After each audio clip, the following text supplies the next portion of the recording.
പക്ഷെ ഇപ്പൊ ഇങ്ങനെ ഒരു കാര്യം എന്റെ മനസ്സിലെ ഒരു ഡബിൾ മൈൻഡാണ്. ഇതൊക്കെ വെറും തട്ടിപ്പാണോ, ഇതിനകത്തേക്കൊക്കെ പൈസ കൊടുത്ത് ഇങ്ങനെയൊക്കെ കോഴ്സിന് ജോയിൻ ചെയ്യണോ എന്നൊരു മനസ്സ് എന്റെ മൈൻഡിൽ അങ്ങനെ ഒരു തോട്ടം ഉണ്ട്. പക്ഷെ ഞാനൊരു അറ്റംപ്റ്റ് നടത്താൻ തീരുമാനിക്കുകയാണ്, എന്തായാലും ഞാനൊന്ന് ചെന്ന് നോക്കാം എന്ന് പറയുന്ന ആളുടെ മനസ്സ് മാറ്റിയെടുക്കാൻ പറ്റുമോ? മനസ്സ് മാറ്റണ്ട. എൻ്റെ സിൽവർ മെമ്പർഷിപ്പ് ക്ലാസ് അതിൽ കയറി ഒരു ദിവസം ക്ലാസ് അറ്റൻഡ് ചെയ്താൽ, അതിപ്പോൾ അറ്റൻഡ് ചെയ്തുകൊണ്ടിരിക്കുന്ന ഓരോ സ്റ്റുഡൻസും ഈ വീഡിയോയ്ക്ക് താഴെ തന്നെ അവർ കമന്റ് ഇടും. അവർ വിത്തിൻ 1 or 2 days അവരുടെ ടോട്ടൽ മൈൻഡ് സെറ്റ് മാറുകയാണ്. അവർ ചോദിക്കുന്ന ഒരു കാര്യമുണ്ട്, എന്തുകൊണ്ട് ഞങ്ങൾ ടീച്ചറിലേക്ക് നേരത്തെ എത്തിയില്ല? ജീവിതം ജീവിക്കാൻ ഇത്രയും സുഖകരമായിരുന്നു. അതായത് സ്ത്രീകൾ വീട്ടിൽ കിടന്ന് അലറുക, ബഹളം വെക്കുക, പിള്ളേരെ എടുത്തിട്ടടിക്കുക, ഹസ്ബൻഡിനോട് വഴക്ക്, പ്രശ്നങ്ങൾ. വിത്തിൻ 2 days ഈ ഭദ്രകാളിയെ പോലെ തുള്ളിക്കൊണ്ടിരുന്നവര് മഹാലക്ഷ്മിയെ പോലെ ശാന്തരായ. അപ്പൊ വീട്ടിലെ മാജിക്കാണ് സംഭവിക്കുന്നത്.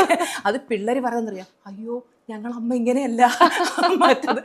അപ്പൊ അമ്മ ഭയങ്കര ശാന്തയായി.